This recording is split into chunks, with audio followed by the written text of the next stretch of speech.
Good afternoon to all. Today we are discussing about the methodology of Montessori. First chapter എന്താണ് Montessori education എന്നുള്ളതാണ് നമ്മൾ discuss ചെയ്തിരുന്നത്. Last ക്ലാസ്സിൽ നമ്മൾ എന്താണ് മോണ്ടിസോറി എന്നുള്ളത് ഡിസ്കസ് ചെയ്തു. Then we discussed about aims of Montessori education. Montessori എഡ്യൂക്കേഷന്റെ എയിംസിനെ കുറിച്ച് നമ്മൾ ഡിസ്കസ് ചെയ്തിരുന്നു. Then we discussed about the philosophy of Montessori education. തത്വങ്ങൾ എന്തൊക്കെയാണ്? ഇത്തരം കാര്യങ്ങളായിരുന്നു നമ്മൾ കഴിഞ്ഞ ക്ലാസ്സിൽ ഡിസ്കസ് ചെയ്തിരുന്നത്. ഇപ്പോ ഇന്നത്തെ ക്ലാസ്സിൽ നമ്മൾ കാണാൻ പോകുന്നത് ഇനി അതർ കീ കോൺസെപ്റ്റ്സ്, മറ്റ് കീ കോൺസെപ്റ്റ്സ് എന്തൊക്കെയാണ്, മോണ്ടിസോറി എഡ്യൂക്കേഷനായിട്ട് ബന്ധപ്പെട്ട മറ്റ് കീ കോൺസെപ്റ്റ്സ് എന്തൊക്കെയാണെന്നുള്ളതാണ് we are going to discuss in today's class. അതിനകത്ത് ഒന്നാമത്തെ പോയിന്റ് ആണ് ദി അബ്സോർബന്റ് മൈൻഡ്. അതായത് സ്വീകരിക്കുന്ന കുട്ടികളുടെ, അതായത് ചെറിയ കുട്ടികൾക്ക് അത് പെട്ടെന്ന് ക്യാപ്ചർ ചെയ്യാനായിട്ടുള്ള കഴിവുണ്ട്. അപ്പോൾ നമ്മൾ കാണിക്കുന്ന ചിലപ്പോൾ ആക്ഷൻസ് ആയിരിക്കാം, അല്ലെങ്കിൽ നമ്മളുടെ ബിഹേവിയേഴ്സ്, പല ബിഹേവിയേഴ്സും കുട്ടികൾ പെട്ടെന്ന് അഡാപ്റ്റ് ചെയ്യും. The absorbent mind is a phenomenon found and defined by Dr. Montessori in the early 20th century in children up to the age of 6, which enables them to absorb knowledge quickly and effortlessly. നമ്മൾ പഠിപ്പിക്കുന്ന എന്ത് കാര്യം, പഠിപ്പിക്കുന്നതെന്നല്ല കേട്ടോ, അവരുടെ ചുറ്റുപാടുള്ള ഏത് സാഹചര്യവും പെട്ടെന്ന് ഒരു 6 വയസ്സ് വരെയുള്ള പ്രായത്തിൽ കുട്ടികൾ പെട്ടെന്ന് സ്വീകരിക്കും, അല്ലെങ്കിൽ പെട്ടെന്ന് അവർ അബ്സോർബ് ചെയ്യും എന്നാണ് പറയുന്നത്. അത് നമുക്കറിയാം, അല്ലെങ്കിൽ നമ്മളുടെ ചുറ്റുപാടും തന്നെ ജീവിക്കുന്ന ധാരാളം എക്സാമ്പിൾസ് അതിനുണ്ട്. ഈവൻ നമ്മളുടെ മക്കളാണെങ്കിൽ പോലും ചിലപ്പോൾ നമ്മൾ കാണിക്കുന്ന ആക്ഷൻസ് ആയിരിക്കും, അല്ലെങ്കിൽ നമ്മളുടെ ഒരു വേ ഓഫ് ടോക്കിംഗ് ആയിരിക്കും, നമ്മളുടെ ബിഹേവിയേഴ്സ് ആയിരിക്കും അവർ പെട്ടെന്ന് എന്ത് ചെയ്യും, കുട്ടികൾ ക്യാപ്ചർ ചെയ്തിട്ട് കാണിക്കും. അപ്പോൾ അത് അവർക്ക് ഇതേപോലെ തന്നെ വിദ്യാഭ്യാസത്തിന്റെ കാര്യത്തിലാണെങ്കിലും അറിവ്, നോളജ് എന്നുള്ളത് അവർക്കത് എളുപ്പം സ്വീകരിക്കാനും അല്ലെങ്കിൽ അതൊരു ബുദ്ധിമുട്ടില്ലാതെ അബ്സോർബ് ചെയ്യാനൊക്കെ അവർക്ക് ഈ പ്രായത്തിൽ അല്ലെങ്കിൽ ഈ ഒരു കാലഘട്ടത്തിലാണ് ഏറ്റവും കൂടുതൽ സാധിക്കുന്നത്. അതുകൊണ്ടാണ് നമ്മളുടെ മോണ്ടിസോറി സ്കൂളുകളിൽ കമ്മ്യൂണിക്കേറ്റീവ് ഇംഗ്ലീഷ് ട്രെയിനിങ് കുട്ടികൾക്ക് ഈ ചെറുപ്രായം മുതൽ കൊടുക്കുന്നത്. അതും പ്രത്യേകിച്ച് നോൺ നേറ്റീവ്സ്, നമ്മളുടെ മലയാളികളല്ലാത്ത നോൺ മലയാളീസിനെ കൊണ്ട് കൂടുതൽ ട്രെയിനിങ് കൊടുപ്പിക്കുന്നതിന്റെ കാരണം അതാണ്. കുട്ടികൾക്ക് ഈ ചെറിയ പ്രായത്തിൽ കൊടുക്കുന്ന ട്രെയിനിങ്ങിൽ അവർക്ക് നന്നായിട്ട് അത് അബ്സോർബ് ചെയ്യാനുള്ള കഴിവുണ്ടായിരിക്കും.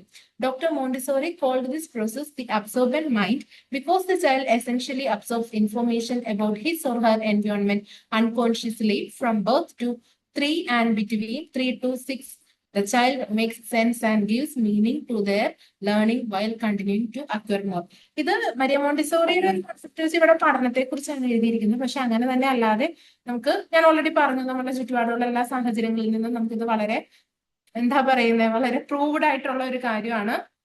ഈ ഒരു കാലഘട്ടത്തിൽ അല്ലെങ്കിൽ ഈ ഒരു ഏജ് ഗ്രൂപ്പിൽ കുട്ടികൾക്ക് ഏത് കാര്യങ്ങളും, ചിലപ്പോ നമ്മളുടെ ചില ബിഹേവിയേഴ്സ് നമ്മളുടെ കുഞ്ഞു മക്കൾ തിരിച്ച് നമ്മളെ ബിഹേവ് ചെയ്ത് കാണിക്കുമ്പോഴായിരിക്കും നമുക്ക് അയ്യോ ഞാൻ അങ്ങനെയാണോ കാണിക്കുന്നത് എന്നുള്ള ഒരു ചിന്ത പോലും വരുന്നത്. അല്ലെങ്കിൽ എന്റെ ഒരു സ്വഭാവ രീതിയാണോ അത്, ഞാൻ കാണിക്കുന്നത് കണ്ടിട്ടാണല്ലോ എന്നെ കൊച്ചു പഠിക്കുന്നതെന്നൊക്കെ ഉള്ള ഒരു ചിന്ത വരുന്നത് പോലും ഈ ഒരു അബ്സോർബന്റ് മൈൻഡ് അവരിൽ ഉള്ളത് കൊണ്ടാണ്. അപ്പൊ അതുകൊണ്ട് ഈ ഒരു കാര്യം ശ്രദ്ധിക്കുക. ചില ടീച്ചേഴ്സിനെ മക്കള് വീട്ടിൽ വന്ന് ഇമിറ്റേറ്റ് ചെയ്ത് കാണിക്കും. അതും ഈ അബ്സോർബന്റ് മൈൻഡിന്റെ മറ്റൊരു രീതിയാണ്. The mind of the child remains in this absorbent state from birth until 5 to 6 years. ഈ ഒരു അബ്സോർബ് ചെയ്തെടുക്കുക, അതായത് അവരിൽ നിന്ന് അങ്ങനെ തന്നെ പൂർണ്ണമായിട്ട് സ്വീകരിക്കാൻ ശ്രമിക്കുന്ന ആ ഒരു ഏജ് എന്ന് പറയുന്നത് ബർത്ത് ടു 6 ഇയേഴ്സ് വരെയാണ്. മാക്സിമം 6 വയസ്സ് വരെ ആയിരിക്കും കുട്ടികളിൽ ഈ ഒരു രീതിയിലുള്ള ഫോർമേഷൻസ് ഉണ്ടാകുന്നത്. The whole of the child is being formed unselective. അപ്പൊ ഈ സമയത്ത് കുട്ടികൾക്കെല്ലാം അൺസെലക്റ്റീവ് ആയിട്ടാണ് അവരുടെ ഇടയിൽ കാണുന്നതെല്ലാം അവര് ശീലിക്കുന്നു, അല്ലെങ്കിൽ അവര് അത് അബ്സോർബ് ചെയ്ത് എടുക്കുകയാണ്. അതാണ് നമ്മളുടെ ഫസ്റ്റ് പോയിന്റ് വരുന്നത്. ദെൻ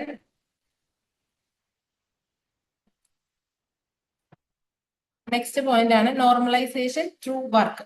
ആദ്യത്തെ നമ്മൾ അബ്സോർബന്റ് മൈൻഡ് പറഞ്ഞു, ഇനി അടുത്തതാണ് normalization through work. What is the way to normalize the mentally deviated children? അതായത് ചിലപ്പോൾ കുട്ടികളുടെ മെന്റലി ഡീവിയേറ്റഡ് ആയി പോകും, അതായത് നമ്മൾ പറയുന്ന കാര്യങ്ങളിൽ കോൺസെൻട്രേറ്റ് ചെയ്യാൻ പറ്റാതെ അല്ലെങ്കിൽ ശ്രദ്ധ കൊടുക്കാൻ പറ്റാതെ പോകുന്നത്.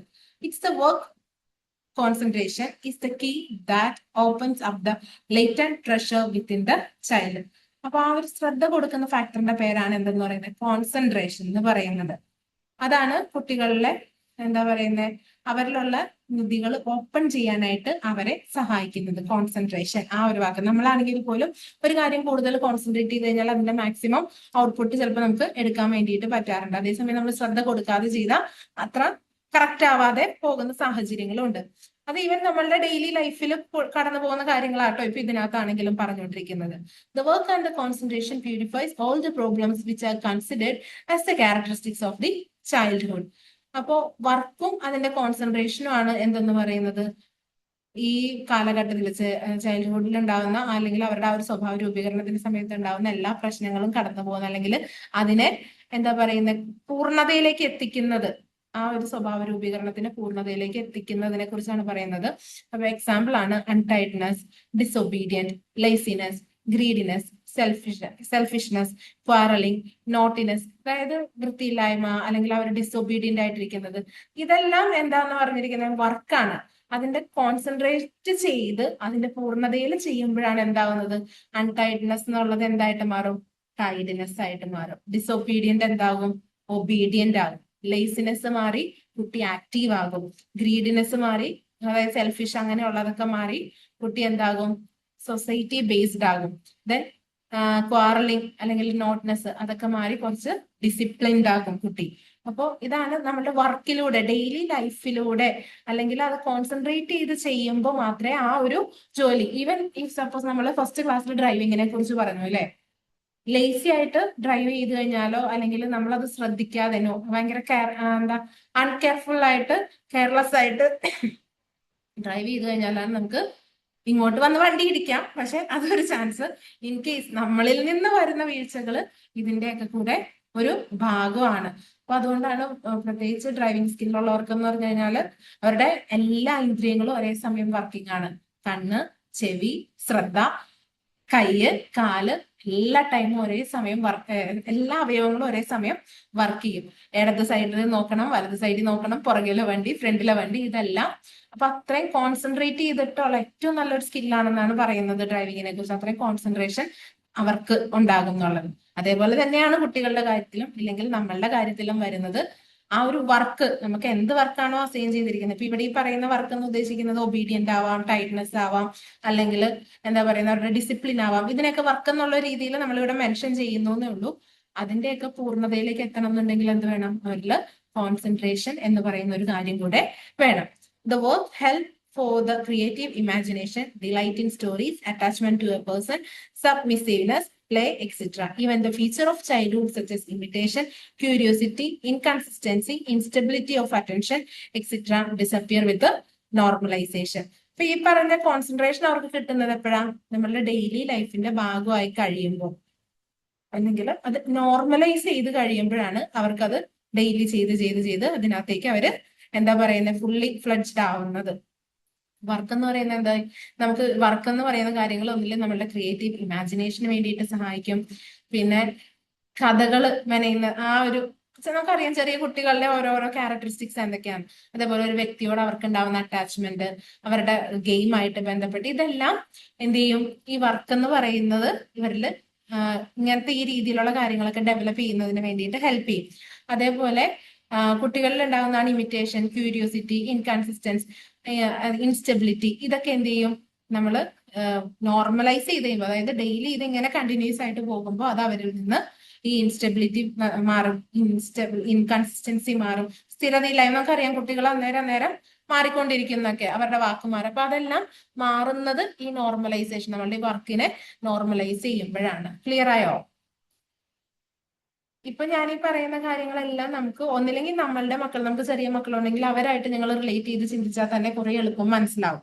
ഇനി ചെറിയ മക്കൾ ഇല്ലാത്തവരാണെങ്കിൽ നമ്മളുടെ തന്നെ ഡെയിലി ലൈഫിൽ നടക്കുന്ന കാര്യങ്ങളായിട്ടൊന്ന് ചിന്തിച്ച് നോക്കിയാൽ മതി. അപ്പോഴും നിങ്ങൾക്ക് ഇതിനെ കുറിച്ചൊക്കെ നല്ലൊരു ഐഡിയ കിട്ടും. നമ്മളുടെ നെക്സ്റ്റ് ടോപ്പിക്കാണ് വരുന്നത് നേച്ചർ ഇൻ എഡ്യൂക്കേഷൻ.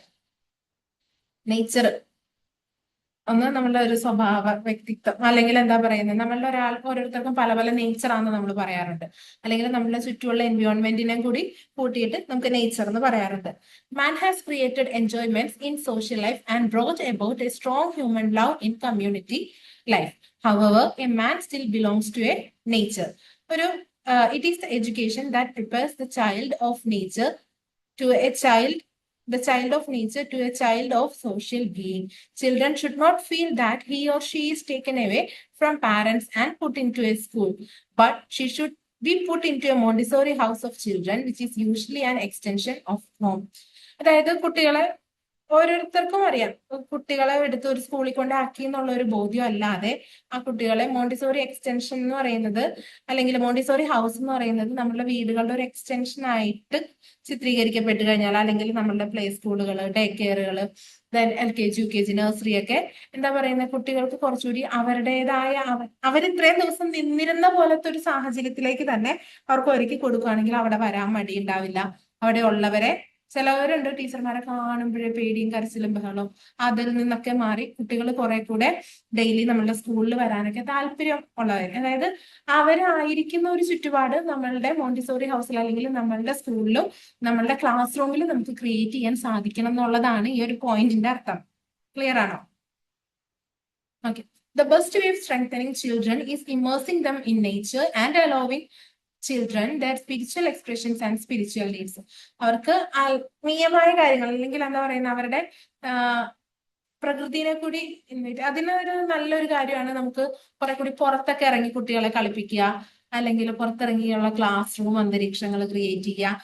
അതൊക്കെ കുട്ടികൾക്ക് കുറെ കൂടി നല്ലൊരു എന്താ പറയുന്നത് പോസിറ്റീവ് വൈബ്, കുറച്ചുകൂടി നമ്മളായിട്ട് അഫെക്ഷൻ ഉണ്ടാവുന്നതിനൊക്കെ കുട്ടികൾക്ക് സഹായിക്കുന്ന കാര്യങ്ങളാണ്. These needs will be satisfied by giving chance to take care of plants and animals in the nature. Already ഞാൻ പറഞ്ഞു, അതായത് പുറത്തേക്ക് ഇറങ്ങിക്കഴിഞ്ഞാൽ ചെടികളെയും പൂക്കളെയും ഇലകളെയും അല്ലെങ്കിൽ പക്ഷികളെയൊക്കെ കണ്ട് കുറച്ചുകൂടെ അവർക്ക് ഫ്രണ്ട്ലി ആയിട്ടുള്ള ഒരു അറ്റ്മോസ്ഫിയർ ക്രിയേറ്റ് ചെയ്ത് കൊടുത്തു കഴിഞ്ഞാൽ കുട്ടികൾക്ക് അവരുടെ ഒരു ഹോംലി ഫീലിംഗ് നമ്മളുടെ ഒപ്പം കിട്ടും. അതേപോലെ നമ്മൾ അവരായിരിക്കുന്ന ആ സാഹചര്യത്തിൽ അല്ലെങ്കിൽ ആ ഒരു നേച്ചർ, പരിസരം, ഇതെല്ലാം അവർക്ക് കുറെ കൂടി പോസിറ്റീവ് വൈബ് പ്രൊവൈഡ് ചെയ്യുന്നതിന് സഹായിക്കും. Mrs Latter in England had developed a method of child education through gardening and horticulture. അതെ, മരിയ മോണ്ടിസോറി പോലെ മറ്റൊരു വ്യക്തിയാണ് മിസ്സിസ് ലാറ്റോ എന്ന് പറയുന്നത്.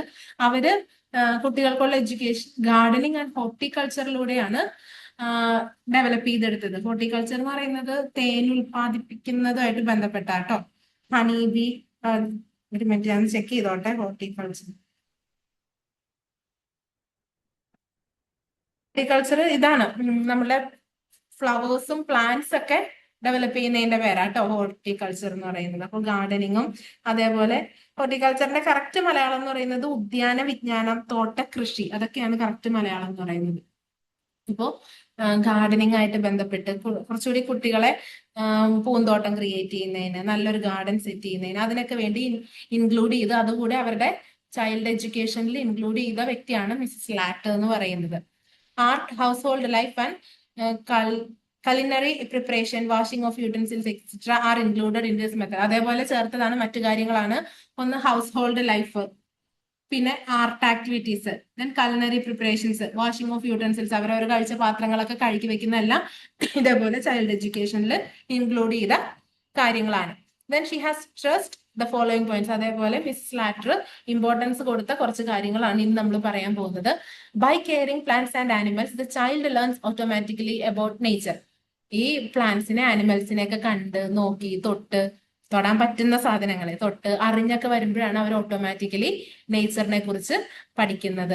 ഇത് നമുക്കും അറിയാം. നമ്മളാണെങ്കിലും കുറെ പൂക്കൾ, കാട്ടുപൂവ് ഏതാ നല്ല പൂവ് ഏതാന്നൊക്കെ നമുക്ക് തിരിച്ചറിയാൻ പറ്റിയത് എപ്പോഴാ? നമ്മളും ഇങ്ങനെ ഇന്നത്തെ മക്കളുടെ പോലെ അല്ലല്ലോ. നമ്മൾ കുറച്ചുകൂടെ നമ്മളുടെ കുഞ്ഞായിരുന്നപ്പോ നമുക്ക് അന്ന് ഇത്രയും റോഡിൽ സൗകര്യങ്ങളില്ല, വാഹനങ്ങളില്ല. അപ്പൊ നമ്മൾ കുറെ കൂടെ നമ്മൾ കാലിൽ നടന്ന് അല്ലെങ്കിൽ വെക്കേഷൻ സമയത്ത് മുറ്റത്തൊക്കെ കളിച്ചാണ് നമ്മൾ വളർന്നു വന്നത്. അപ്പൊ അതേകൊണ്ട് നമുക്ക് കുറെ കാര്യങ്ങൾ നേച്ചറായിട്ട് ബന്ധപ്പെട്ട് നമുക്ക് കുറെ ഐഡിയ കിട്ടിയിട്ടുണ്ട്. പക്ഷെ ഇന്നത്തെ തലമുറയ്ക്ക് അതൊക്കെ നഷ്ടപ്പെട്ടുകൊണ്ടിരിക്കുകയാണ്. കാരണം കുറെ കൂടി ഡിജിറ്റലി ആയി, അല്ലെങ്കിൽ പുറത്തിറങ്ങി കളിക്കുന്ന, മണ്ണ് തൊട്ട് കളിക്കുന്ന പരിപാടിയൊക്കെ ഇന്ന് ഇല്ലാതെയൊക്കെ ആയി കഴിഞ്ഞപ്പോൾ കുട്ടികൾക്ക് നേച്ചറിനെ കുറിച്ച് അറിയാനുള്ള ചാൻസസ് വളരെ കുറവാണ്. അപ്പൊ ഈ സാഹചര്യത്തിൽ അതുകൊണ്ടാണ് ചില പ്ലേ സ്കൂളുകളിലൊക്കെ എന്ത് ചെയ്യുന്നത്, സാൻഡ് പ്ലേ, വാട്ടർ പ്ലേ എന്നൊക്കെ പറഞ്ഞ ഒരു എക്സ്ട്രാ ടൈം പീരീഡ് ഒക്കെ കൊടുക്കുന്നത്. അപ്പൊ അതൊക്കെ കുറച്ചുകൂടി ഇവർക്ക് അറിയാൻ വേണ്ടിയിട്ടാണ്. അതേപോലെ നമ്മളുടെ ക്ലാസ് റൂമുകളിലും നമുക്ക് കുറച്ച് പുറത്തൊക്കെ ഇറങ്ങി, അല്ലെങ്കിൽ നടക്കാൻ ഇച്ചിരി ചെടികളും പൂക്കളൊക്കെ ഉള്ള സ്ഥലമാണെങ്കിൽ അതിലൂടെയൊക്കെ നടന്ന്, നമ്മൾ തന്നെയാണെങ്കിലും ചെറിയൊരു ഗാർഡൻ ഒക്കെ ഉണ്ടാക്കി നമ്മളുടെ മക്കളെ കൊണ്ടും അവരുടെ പാരന്റ്സിനെയും കൂടി അവരുടെ കോൺട്രിബ്യൂഷനിൽ ചെറിയൊരു ഗാർഡൻ ഒക്കെ സ്കൂളിൽ സെറ്റ് ചെയ്ത് കുട്ടികൾക്ക് ആ പൂക്കളെ കുറിച്ച്, അതിന്റെ നിറം, മണം, അല്ലെങ്കിൽ ഓരോ ഫ്ലവറിന്റെ പ്രത്യേകതകള്, അല്ലെങ്കിൽ ഓരോ ഫ്രൂട്ട്സിന്റെ പ്രത്യേകതകൾ, അങ്ങനെയൊക്കെ പറഞ്ഞു കൊടുത്തു കൊണ്ടുവരാൻ പറ്റിയാൽ അവര് കുറെ കൂടി നേച്ചറിൽ റിലേറ്റ് ചെയ്ത് അല്ലെങ്കിൽ നേച്ചറിൽ അഫക്റ്റഡ് ആയിട്ടുള്ള കുട്ടികളായിട്ട് ജീവിക്കും. Then through observation of plants and animals child learns the phenomena of life. അതേപോലെ പ്ലാന്റ്സിന്റെ ആനിമൽസിനെ നന്നായിട്ട് വീക്ഷിച്ച് കഴിയുമ്പോൾ അവർക്ക് ജീവിത രീതികളെ കുറിച്ച് അല്ലെങ്കിൽ ജീവിതത്തെ എന്താ പറയുന്ന ഒരു ലൈഫ് സൈക്കിൾ ഇല്ലേ, മുട്ടുണ്ടാകുന്നു. ഇഫ് സപ്പോസ് പ്ലാന്റ്സ് എടുത്തു, ആദ്യം ചെടിയായിരുന്നു, കുറച്ച് കഴിഞ്ഞപ്പോൾ അതിനകത്ത് എന്തുണ്ടായി, ഒരു മുട്ടുണ്ടായി. ആ മുട്ട് കുറച്ച് കഴിഞ്ഞപ്പോൾ വിരിഞ്ഞു. ദെൻ അതൊരു നല്ല ഫ്ലവർ ആയിട്ട് മാറി. 2 ദിവസം കഴിഞ്ഞപ്പോൾ ആ ഫ്ലവർ പോയി. അപ്പൊ ഇതെന്താ, ഒരു ലൈഫ് സൈക്കിളിനെ കുറിച്ച് പഠിക്കുന്നതിന് കുട്ടികൾക്ക് സഹായിക്കും. ഞാൻ ഈ എക്സാമ്പിൾ ഒക്കെ പറയുന്നത് നിങ്ങൾക്ക് നോട്ട് ചെയ്ത് വെച്ചാൽ പിന്നീട് ഉപകാരപ്പെടും. ടെക്സ്റ്റ് ബുക്ക് വായിക്കുന്ന സമയത്ത് നിങ്ങൾക്ക് കുറെ കൂടെ ഹെൽപ്ഫുൾ ആയിരിക്കും. അതേപോലെ അതാ ഡെഡ് ആയി കഴിഞ്ഞത് എന്തായി, തിരിച്ച് മണ്ണിലേക്ക് പോയി. പിന്നെ വീണ്ടും എന്ത് ചെയ്യുന്നു, ഇതേപോലെ അടുത്ത സീഡ് ഉണ്ടാകുന്നു. അങ്ങനെ നമുക്ക് ലൈഫ് സൈക്കിളൊക്കെ പറഞ്ഞു കൊടുക്കുന്നതിന് അല്ലെങ്കിൽ അവർക്ക് മനസ്സിലാവുന്നതിന് സഹായിക്കും. Through seeing the seed and waiting for a plant to grow, the children acquire the virtue of patience and confident expectation which is the philosophy of life. ഇപ്പൊ ഞാൻ ഈ പറഞ്ഞ എക്സാമ്പിൾ തന്നെയാണ്. ഒരു വിത്ത് അത് വിരിഞ്ഞ് അതിന്റെ ഒരു ഫ്ലവർ അല്ലെങ്കിൽ അത് വിരിഞ്ഞു വരുന്നവരെ കുട്ടികൾക്ക് പേഷ്യൻസ്, അവർക്ക് എന്താ അതിന് ഒരു ക്ഷമ അല്ലെങ്കിൽ അതിൽ നിന്ന് കിട്ടുന്ന ഒരു കോൺഫിഡന്റ് എക്സ്പെക്ടേഷൻ. നമുക്ക് അറിയാം ഇത് വിരിയും, ഇന്ന സാധനം അല്ലെങ്കിൽ ഇന്ന ഫ്ലവർ ഉണ്ടാകും എന്ന് ഒക്കെയുള്ള ഒരു കോൺഫിഡൻസ് കിട്ടുന്നതിനൊക്കെയാണ് ഫിലോസഫി ഓഫ് ലൈഫ് എന്ന് മിസിസ് ലാറ്റർ പറയുന്നത്. Then children get inspiration from the Marvels of creation, A world of living things. Marvellous creation. Okay, അതേപോലെ കുട്ടികൾക്ക് നമ്മളുടെ ഈ വേൾഡ് ഓഫ് ലിവിങ് തിങ്സിൽ നിന്ന് തന്നെ അവർക്ക് ധാരാളം ഇൻസ്പിറേഷൻസ് കിട്ടും. Through the observation and care of plants and animals children understand the development of human race and evolution of individual to harmonise with that of humanity from hunter to food gather to farmer. അതായത് ഈ ഒരു ഒബ്സർവേഷനിൽ നിന്ന് തന്നെ കുട്ടികളിൽ മനുഷ്യരെ കുറിച്ച് അല്ലെങ്കിൽ human റേസിനെ കുറിച്ചുള്ള ഒരു നമ്മൾ വന്ന ഒരു ഇതുണ്ടല്ലോ. അതായത് ആദ്യം മനുഷ്യനുണ്ടായിരുന്നു. നമ്മൾ പണ്ട് തീയൊക്കെ കണ്ടുപിടിക്കുന്നതിന് മുന്നേ, അല്ലെങ്കിൽ ആദ്യം കുക്കിംഗ് ഉണ്ടായിരുന്നില്ല. ദെൻ കുക്കിംഗ് വന്ന്, അതായത് പച്ചയായിട്ട് ഫ്രൂട്ട്സും മീറ്റൊക്കെ കഴിച്ചിരുന്നു, വെജിറ്റബിൾസ് കഴിച്ചിരുന്നു. ദെൻ ഫയർ കണ്ടുപിടിച്ചതിന് ശേഷമാണ് എന്തായത്, നമ്മൾ കുക്കിംഗ് സ്റ്റാർട്ട് ചെയ്തത്. അതാണ് പറയുന്നത് ആ ഒരു ഒബ്സർവേഷൻ പീരീഡിലേക്ക് കടന്നു പോകാനായിട്ട് അല്ലെങ്കിൽ ആ ഒരു ഒബ്സർവേഷൻ ഐഡിയാസ് കുട്ടികൾക്ക് കിട്ടുന്നതിന് സഹായിക്കും. അതായത് from harmonise with that of humanity from Hunter, നമ്മൾ വേട്ടയാടിക്കൊണ്ടിരുന്നവരിൽ നിന്ന് ഫുഡ് ഗ്യാദറർ, ഫുഡ് സംഭരിക്കുന്നവരിലേക്ക് എത്തി. അവിടെ നിന്ന് നമ്മൾ ഫാർമറിലേക്ക് മാറപ്പെട്ടു. ഇപ്പൊ ജസ്റ്റ് ഇത് കുറച്ച് പോയിന്റ്സ് ഇവിടെ പറയുന്നേ ഉള്ളൂ. ഇത് ഞങ്ങൾക്ക് ഓരോരുത്തർക്ക് ഐഡിയ കിട്ടുന്നതിന് വേണ്ടിയിട്ടാണ്. Then we are moving to the next point, observation and discovery.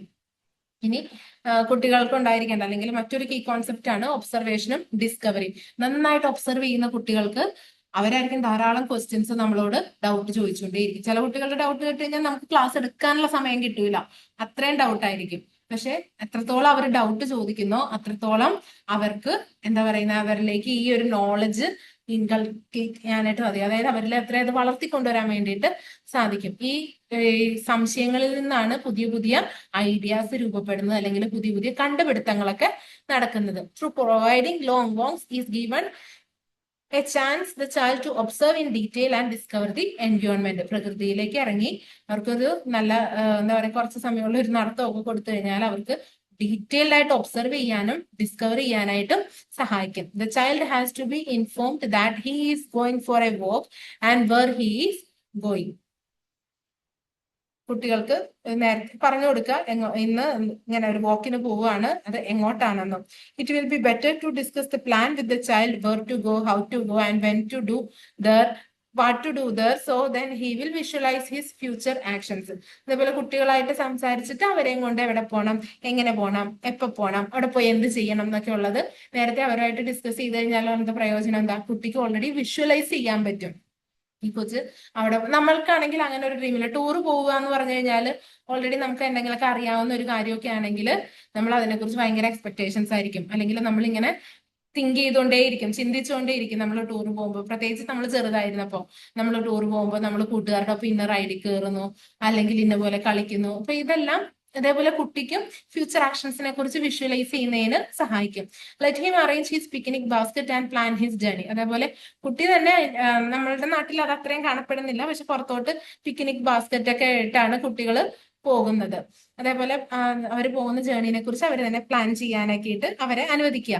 This plan should not be changed without his consent. അതേപോലെ അവരുടെ ഇഷ്ടമില്ലാതെ അത് മാറ്റാതിരിക്കുക. കാരണം നമ്മൾ അവർക്ക് വേണ്ടിയിട്ട് ചെയ്യുന്നതാണ്. അപ്പൊ അവരെയും കൂടെ ഇൻക്ലൂഡ് ചെയ്തിട്ട്, കാരണം ഇവരിൽ ഒബ്സർവേഷനും ഡിസ്കവറി ആ ഒരു പോയിന്റ് വളർത്തുന്നതിന് വേണ്ടിയിട്ടാണ്. There is creative value in his plan and carrying out such plans. Let him spontaneously observe and explore and to follow his interest. അവര് ഒബ്സർവ് ചെയ്ത് ആ ഒരു സമയത്ത് അവർക്ക് ആ ഒരു മൂഡിൽ, അതായത് അവരായിരിക്കുന്ന സാഹചര്യത്തിൽ അവർ ഒബ്സർവ് ചെയ്ത് അത് എക്സ്പ്ലോർ ചെയ്ത് അവരുടെ ഇൻട്രസ്റ്റ് ഫോളോ ചെയ്യട്ടെ. അപ്പോഴാണ് ഒബ്സർവേഷൻ ആൻഡ് ഡിസ്കവറി എന്നുള്ള പോയിന്റ് അവരിൽ പൂർണ്ണമാകുള്ളൂ. Allowing the child to do so we respect him and inspire him. അത് ചെയ്യുന്നതിന്റെ വലിയൊരു ഗുണം എന്താണെന്ന് അറിയോ? കുട്ടികളുടെ അവര് ആഗ്രഹിക്കുന്നത് കൂടെ നമ്മൾ എന്താ പറയുന്നത്, അതിനെ നമ്മൾ സമ്മതിച്ച് കഴിയുമ്പോൾ, അലോ ചെയ്ത് കഴിയുമ്പോൾ അവർക്ക് അത് നമ്മൾ അവരെ റെസ്പെക്ട് ചെയ്തതുപോലെയും അവർക്ക് ഇൻസ്പിറേഷൻ കൊടുക്കുന്നതിനും തുല്യമാണ്. It is an inspiration due to parental love or natural affection. അതൊരു ഇൻസ്പിറേഷൻ ആണ്. നമ്മൾ മോട്ടിവേറ്റ് ചെയ്യുമ്പോഴാണ് നമ്മളുടെ മക്കള്, നമ്മളിപ്പോ എന്താ പറയുന്നത്, അവർക്ക് ഉയർന്നു വരാനായിട്ട് ചാൻസ് ഉള്ളൂ. നമ്മളിപ്പോ എബ്രഹാം ലിങ്കന്റെ ആണെങ്കിലും അതേപോലെ ആൽബർട്ട് ഐൻസ്റ്റീന്റെ കഥകളിലൊക്കെ കേട്ടിട്ടുണ്ട്. ആൽബർട്ട് ഐൻസ്റ്റീനെ ഏറ്റവും ചെറിയ ക്ലാസ്സിലൊക്കെ എന്താ പറയുന്ന ടീച്ചേഴ്സ് ക്ലാസ്സിൽ സ്കൂള് മാറ്റാം, അത്രയും പഠനത്തിൽ പിന്നോക്കം നിന്നിരുന്ന ഒരാളാണ്. പാരന്റ്സിനെ വിളിച്ചിട്ട് സ്കൂള് മാറ്റാൻ പറഞ്ഞു, ഇനി ഇവിടെ പഠിപ്പിക്കാൻ പറ്റില്ല എന്നൊക്കെ പറഞ്ഞ് നമ്മൾ അങ്ങനത്തെ കഥകൾ ധാരാളം കേട്ടിട്ടുണ്ട്.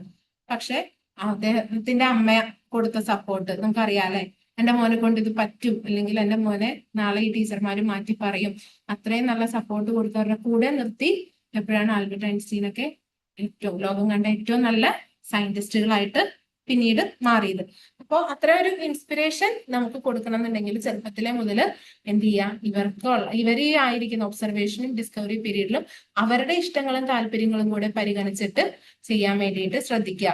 ഇതിപ്പോ ഞാൻ പറഞ്ഞത് നമ്മുടെ ചെറിയ മക്കളുടെ കാര്യമാണ്, നേച്ചറായിട്ട് ബന്ധപ്പെട്ട കാര്യങ്ങൾക്ക് വേണ്ടിയിട്ടാട്ടോ ഈ പറയുന്നത്. These observations and explorations of nature R necessary for the formation of correct ideas and acquisition of knowledge. അവർക്ക് കറക്റ്റ് ആയിട്ടുള്ള ഐഡിയ കിട്ടുന്നതിന് വേണ്ടിയിട്ടും അതേപോലെ കറക്റ്റ് നോളജ് അവർ ഗെയിൻ ചെയ്യുന്നതിന് വേണ്ടിയിട്ടാണ്, അവർ സ്വീകരിക്കുന്നതിന് വേണ്ടിയിട്ടാണ്. Next point, deviated children. ഇതുകൂടെയാണ് നമ്മളുടെ കീ കോൺസെപ്റ്റ്സ് വരുന്നത്. ഡീവിയേറ്റഡ് ചിൽഡ്രൻ എന്ന് പറഞ്ഞാൽ നമുക്ക് ഒരു കാര്യത്തിൽ കോൺസെൻട്രേറ്റ് ചെയ്യാതെ ശ്രദ്ധ തെറ്റിപ്പോകുന്ന കുട്ടികൾ. Deviations are the malformation of the body parts or the negative mental dispositions and misbehavior of a child. Generally, deviation from the normal may be seen in two aspects, physical and mental. രണ്ട് രീതിയിലാണ് deviations കുട്ടികളിൽ കാണുന്നത്. ഒന്നില്ലെങ്കിൽ physical പരമായി, അവരുടെ ശരീരത്തിന്റെ actions ഒക്കെ നമുക്ക് കാണുമ്പോഴേ മനസ്സിലാവും. പിന്നെ ഒന്ന് മെന്റലി ആണ്. Physical deviations are the visible malformations like hair lip, club food, hunch back etcetera. ഈ ഫിസിക്കൽ ഡീവിയേഷൻസ് നമുക്ക് കാണുമ്പോഴേ മനസ്സിലാകും. ചുണ്ട് കടിച്ചു വെച്ചുകൊണ്ടിരിക്കുക, ദെൻ ക്ലബ് ഫുട്ട്, കാലുകൾ ഇങ്ങനെ ക്രോസ് ആയിട്ടിരിക്കുക, ദെൻ ഹഞ്ച് ബാക്ക് എനിക്ക് തോന്നുന്നു കുനിയും കൂടിയിരിക്കുക, അങ്ങനത്തെ ഒരു രീതിയിലൊക്കെ ഇരിക്കുക. അതായത് ശ്രദ്ധയില്ല എന്ന് ചിലപ്പോൾ നമുക്ക് ക്ലാസ് എടുത്തുകൊണ്ടിരിക്കുമ്പോഴേ ഓട്ടോമാറ്റിക്കലി തിരിച്ചറിയാൻ പറ്റും. Which happens due to adverse factors in the environment or to some inherited weakness. അതായത് ഇത് ചിലപ്പോൾ നമ്മളുടെ ഒന്നില്ലെങ്കിൽ വയ്യാത്ത സമയത്ത് അങ്ങനെ ഇരിക്കുന്നവരുണ്ടാവും കേട്ടോ, എന്തെങ്കിലും അസുഖമുള്ള സമയത്ത് അങ്ങനെ കുട്ടികൾ ഇരിക്കുന്നുണ്ടാവും, അല്ലെങ്കിൽ അവരായിരിക്കുന്ന സാഹചര്യങ്ങളിൽ കംഫർട്ടബിൾ അല്ലാത്ത കുട്ടികൾ അങ്ങനെ ചെയ്യുന്നുണ്ടാവും. ദെൻ ഇൻഹെറിറ്റഡ് വീക്ക്നെസ്, അല്ലെങ്കിൽ എന്തെങ്കിലും ഇൻഹെറിറ്റ് ചെയ്ത് വന്നത് പാരമ്പര്യമായിട്ട് വരുന്ന എന്തെങ്കിലും അസുഖങ്ങളുള്ളവർക്ക്. Then mental deviations can be seen in the child's behaviour. ഇനി മെന്റൽ ഡീവിയേഷൻസ് എങ്ങനെയൊക്കെയാണ് നമുക്ക് തിരിച്ചറിയാൻ പറ്റുന്നതെന്നാണ് അടുത്തത് കൊടുത്തിരിക്കുന്നത് കേട്ടോ. കുട്ടിയുടെ ബിഹേവിയറിൽ നിന്ന് നമുക്ക് മെന്റൽ ഡീവിയേഷൻസ് തിരിച്ചറിയാൻ പറ്റും. ദെൻ ഇനി എന്തൊക്കെ ഫാക്ടേഴ്സ് ആണ് ഈ ഡീവിയേഷന് കാരണമാകുന്നത്, അല്ലെങ്കിൽ എന്തൊക്കെയാണ് സിറ്റുവേഷൻസ് എന്നുള്ളതാണ് അടുത്ത പോയിന്റുകൾ പറയുന്നത്. The child has the will to ask but his movements are hindered. കുട്ടിക്ക് ചിലപ്പോൾ ചോദിക്കണം എന്നുണ്ടാവും, പക്ഷെ എന്ത് ചെയ്യാൻ പറ്റുന്നില്ല, ചോദിക്കാൻ പറ്റുന്ന മൂവ്മെന്റ്സ് ഒക്കെ are hindered. Then the will of adults to unnecessarily help the child. അതേപോലെ മുതിർന്നവര് ആവശ്യമില്ലാതെ കുട്ടീനെ സഹായിക്കുന്നത്. Children are unable to coordinate psychic and physical elements together. അവരുടെ ഭൗതികമാണെങ്കിൽ ഫിസിക്കൽ എലമെന്റ്സ് ആണെങ്കിൽ അല്ലെങ്കിൽ മാനസികപരമായിട്ടുള്ള കാര്യങ്ങൾ ഒരുമിച്ച് കോർഡിനേറ്റ് ചെയ്യാനായിട്ട് പറ്റാത്ത സാഹചര്യങ്ങൾ. When an impartial adult scolds the child, he feels sense of ill-being and confused how to express himself. ഒരു എന്താ പറയുന്നത്, ക്ഷമയില്ലാത്ത ഇംപേഷ്യന്റ് ആയിട്ടുള്ള ഒരു അഡൽട്ട് സ്കോൾഡ് ചെയ്ത് കഴിഞ്ഞാൽ, വഴക്ക് പറഞ്ഞു കഴിഞ്ഞാൽ കുട്ടിക്ക് ആ ഒരു സാഹചര്യത്തിൽ എങ്ങനെ എന്ത് ചെയ്യണം കൺഫ്യൂസ്ഡ് ആയിട്ട് നിൽക്കുന്നത്, അതും ഒരു മെന്റൽ ഡീവിയേഷന്റെ കാരണമാണ്. അപ്പൊ ഇത്രയും ജസ്റ്റ് കുറച്ച് സാഹചര്യങ്ങൾ നമ്മൾ പറഞ്ഞു എന്നേ ഉള്ളൂ. ഇനി there are two ways of deviations. രണ്ട് രീതിയിലുള്ള ഡീവിയേഷൻസ് ഉണ്ട്, നമ്മൾ ഓൾറെഡി പറഞ്ഞു. ലൈങ്, ടെല്ലിംഗ് ഫോൾസ്, നുണ പറയുന്നത്. Then timidity, that means shyness, ഭയങ്കര നാണം. Then quarrelsomeness, fear of various kinds, stammering, disorderly and destructive movements, continued disobedience, etc. Montessori believes that certain behaviors like possessiveness is also a deviation. അതേപോലെ പല കാര്യങ്ങളിലുള്ള പേടി, ഓർഡറിൽ ചെയ്യാൻ പറ്റായിക, destructive movements, ഭയങ്കര എന്താ പറയുന്നത്, ഭയങ്കര പിരിവിരിപ്പൻ സ്വഭാവം എന്നൊക്കെ നമ്മൾ പറയൂലേ, അങ്ങനെയുള്ളവര്. ദെൻ കണ്ടിന്യൂഡ് ഡിസൊബീഡിയൻസ്, എന്ത് പറഞ്ഞാലും അനുസരിക്കാത്ത സ്വഭാവം. അപ്പൊ ഇതെല്ലാം എന്താണ്, ഈ ഡീവിയേഷന്റെ മറ്റ് കാരണങ്ങളാണ്. ഇതെല്ലാം നമ്മുടെ മുന്നിലിരിക്കുന്ന മക്കളെ കുറിച്ച് അത്രയും സൂക്ഷ്മമായി നമ്മൾ ചിന്തിച്ച് മനസ്സിലാക്കി എടുക്കേണ്ട കാര്യങ്ങളാട്ടോ ഈ പറയുന്നത്. ദെൻ മോണ്ടിസോറി വിശ്വസിച്ചിരുന്നത് പൊസസീവ്നെസ്, ചിലവർ പൊസസീവ് ആന്ന് പറയില്ല, ഈ പൊസസീവ്നെസ് എന്ന് പറയുന്നത് ഒരു തരത്തിലുള്ള ഡീവിയേഷൻ ആണ്. ദെൻ രണ്ടാമത്തെ കാര്യം, excessive development of make believe. Such children live in an imaginary world and talk to imaginary friends. Some children are continuously asking questions without waiting for answers. അതായത് ചിലരുണ്ട് എപ്പോഴും ഒരു സ്വപ്ന ലോകത്താ, അവർക്ക് ആ സ്വപ്ന ലോകത്ത് കുറെ കൂട്ടുകാരുണ്ട്, അവരോട് സംസാരിച്ചുകൊണ്ടിരിക്കുന്ന, ഒറ്റയ്ക്കിരുന്ന് നമ്മൾ പറയുന്നതൊക്കെ കാണാറുണ്ട്. പിന്നെ അതേപോലെ വേറെ കുറച്ച് ആൾക്കാരാണ് എപ്പോഴും ക്വസ്റ്റ്യൻസ് ചോദിച്ചുകൊണ്ടിരിക്കും, ഭയങ്കര ഡൗട്ടാ, പക്ഷെ നമ്മൾ ഉത്തരം പറയുന്നതിന് വേണ്ടിയിട്ട് അവര് വെയിറ്റ് ചെയ്യില്ല, അവർ അടുത്തടുത്ത ക്വസ്റ്റ്യൻസേ ചോദിച്ചുകൊണ്ടേ ഇരിക്കുന്നു. Some shows extreme attachment to another person without whom he can hardly exist. അതേപോലെ വേറെ കുറച്ച് പേരാണ് ഭയങ്കരമായിട്ട് മറ്റുള്ളവരോട് അറ്റാച്ച്മെന്റ്, ഏതെങ്കിലും ഒരു വ്യക്തിയോട് ഭയങ്കരമായിട്ട് അറ്റാച്ച്മെന്റ് കാണിക്കും, അതില്ലാതെ നിലനിൽക്കാൻ പറ്റുന്നില്ല, അല്ലെങ്കിൽ അവരില്ലാതെ നിലനിൽക്കാൻ പറ്റുന്നില്ല എന്നുള്ളൊരു അവസ്ഥയിലേക്കൊക്കെ വരുന്ന രീതിയിലുള്ള അറ്റാച്ച്മെന്റ്സ്. അപ്പൊ ഇതെല്ലാം മെന്റൽ ഡീവിയേഷൻ ഓർ അബ്നോർമലൈസിന് ഉള്ള കാരണങ്ങളാണ്. അതായത് ശ്രദ്ധ നശിപ്പിക്കുന്ന, കുട്ടിയുടെ നോർമലൈസ് ബിഹേവിയറിൽ നിന്ന് ചേഞ്ച് ചെയ്യുന്ന കാര്യങ്ങളാണ് ഇപ്പോ ഈ പറഞ്ഞതെല്ലാം. ക്ലിയർ ആയോ? ഇനി ഇത് വെച്ചാട്ടില്ല, നമ്മുടെ ക്ലാസ് കഴിയുമ്പോൾ നിങ്ങളൊന്ന് ജസ്റ്റ് വായിച്ചു നോക്കുക, എന്നിട്ട് ഡൗട്ട് ഉണ്ടെങ്കിൽ വിളിച്ചാൽ മതി, അല്ലെങ്കിൽ നിങ്ങൾക്ക് നെക്സ്റ്റ് ക്ലാസ്സിൽ ഡൗട്ട് ചോദിക്കാം. ഇനി വരുന്നതാണ് ദ 3 ബേസിക് അല്ലെങ്കിൽ key concepts components in Montessori education. നമ്മൾ ഓൾറെഡി പറഞ്ഞു എന്താണ് മോണ്ടിസോറി ട്രയാങ്കിൾ എന്നുള്ളത്. Teacher, child, environment. ടീച്ചറും കുട്ടിയും അവരായിരിക്കുന്ന എൻവയോൺമെന്റുമാണ് എന്തെന്ന് പറയുന്നത്, basic learning triangle. Learning triangle of Montessori education. ഈ 3 ഫാക്ടേഴ്സ് ഇമ്പോർട്ടന്റ് ആണ് മോണ്ടിസോറി എഡ്യൂക്കേഷന്. ഒരു ടീച്ചറിനെയും കുട്ടീനെയും അവരായിരിക്കുന്ന സാഹചര്യവും വളരെയധികം ഇമ്പോർട്ടന്റ് ആണ്. അതിൽ ഒന്നാമത്തെ പോയിന്റ് ആണ് എന്ത്, the child. Montessori believed that there are sensitive periods when children are more susceptible to certain behavior and can learn specific skills more easily. Children and susceptible to certain behaviors. Specific, അവര് ഒരു പ്രത്യേകതയുള്ള അല്ലെങ്കിൽ ഒരു certain behaviour, ഒരു പ്രത്യേക ബിഹേവിയറിൽ അവരധികം suspect, അതിൽ തന്നെ അവർ concentrate ചെയ്ത് നിൽക്കുന്ന പോലെ തോന്നും. എന്നിട്ട് അതുമായിട്ട് ബന്ധപ്പെട്ട സ്കിൽസ് അവര് പെട്ടെന്ന് അച്ചീവ് ചെയ്തെടുക്കും. A sensitive period refers to special sensitivity which creature occurs in an infantile state while it is still in a process of evolution. It is a transient disposition and limited to the acquisition of a particular trait. Once this trait or characteristic has been acquired, the special sensibility disappears. നമുക്ക് ഇപ്പൊ class wind up ചെയ്യേണ്ട ടൈമായി. എന്നാൽ ഈ 3 concepts, 3 key concepts മുതൽ വരുന്ന topic നമുക്ക് next ക്ലാസ്സിൽ എടുക്കാം. സോ ഇന്ന് നമ്മൾ ഡിസ്കസ് ചെയ്തത് നമ്മൾ ആദ്യം പറഞ്ഞ ഫിലോസഫിയോ അല്ലെങ്കിൽ എയിംസോ അല്ലാതെ വരുന്ന ബേസിക് ആയിട്ടുള്ള കീ കോൺസെപ്റ്റ്സുകൾ. മറ്റ് കീ കോൺസെപ്റ്റ്സുകൾ എന്തൊക്കെയായിരുന്നു എന്നാണ് നമ്മൾ പറഞ്ഞത്. നേച്ചർ ഉണ്ട്, ദെൻ അവരുടെ ബിഹേവിയർ വരുന്നുണ്ട്, deviated children, observation, discovery, nature പറഞ്ഞു, നോർമലൈസേഷൻ, ദെൻ അബ്സോർബന്റ് മൈൻഡ്. ഈ ഇത്രയും കാര്യങ്ങളാണ് ഒരു കുട്ടിയുടെ അല്ലെങ്കിൽ മോണ്ടിസോറി എഡ്യൂക്കേഷനായിട്ട് ബന്ധപ്പെട്ട് വരുന്ന മെയിൻ ആയിട്ടുള്ള കീ കോൺസെപ്റ്റ്സ് എന്ന് പറയുന്നത്. ഇത്രയും ഭാഗം ക്ലിയർ ആണോ? ഒരു മിനിറ്റ്.